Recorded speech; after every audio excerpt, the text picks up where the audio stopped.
Hello friends, नमस्कार। Welcome to my channel.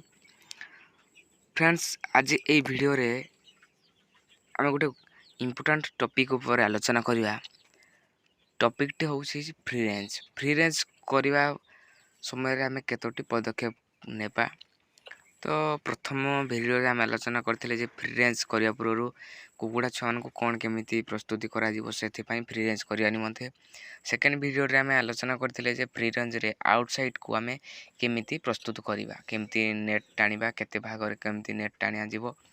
Then वर्तमान part रे आम आ गोटे टॉपिक विषय आलोचना करवा। से टॉपिक टा होची जे फ्री रेंज जो जगह रे हेबो, जे पड़ियाटी बा जो पड़ियाटी रे हेबो, जो स्थान रे हेबो, से स्थान रो गठन किपरि हेबा दरकार।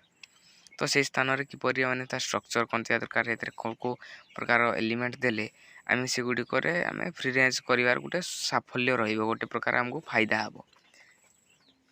एमिति नाही कि आम गोटे साधा जगह जो गोटे प्लेन जगह छाड़ी देले फ्री रेंज करिया कौन प्रकार खाद्य द्रव्य सेठारे नथिबो, आम फ्री रेंज छाड़ी देले आमर कौन प्रकार कौन फायदा हबो नाही, आम चिक्स जल्दी ग्रोथ हेबो नाही आम कुकुड़ार। तो फ्री रेंज ये गोटे जगार करूँ जो कौन ना आपण घास प्राय थी, प्राय सब जगह कौन थी प्रचुर परिमाण में घास थी। तो घास रे कौन ना घास कुकुड़ा छुआ मैंने घास खाइबे एवं घास रे मध्य विभिन्न प्रकार पोकजोक था, झिंटिका था। तो सेगुड़ी खाई से पेट पूराए से निजे बड़ भी हो पारे। एवं यहाँ थिला प्रथम जे आम घास थी गोटे जगार करवा। एवं जदि घास नथिबो से जगार आम कौन करिपरिबा ना, सेठारे आम जो गोबर आम गाई गोबर सब सब आनिकी आम कौन गोटे जगार अल्प अल्प स्टॉक करदेबा। तो से जगार प्रत्येक दिन कौन करवा ना अल्प खत आनी रखीदे गोबर।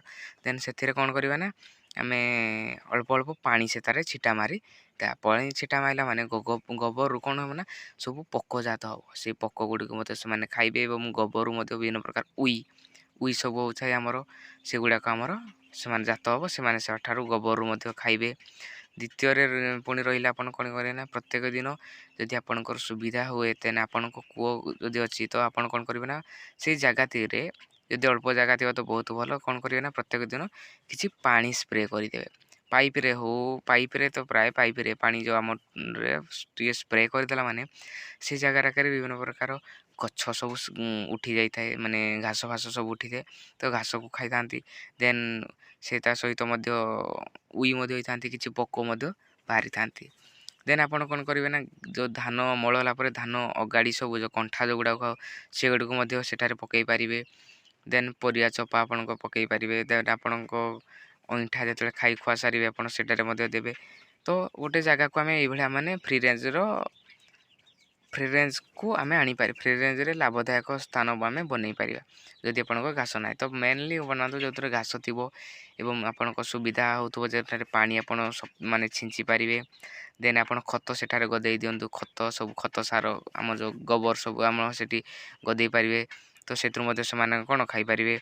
एवं साग साग आम साग खाती तो आप कौन करेंगे ना से जगार नचेत निज बाड़ी में अलग जगार साग लगे कौन से खावाक दे पारे, जद्वारा आपणकर फ्री रेंज कर कौन किसी लाभ आप पाइपारे।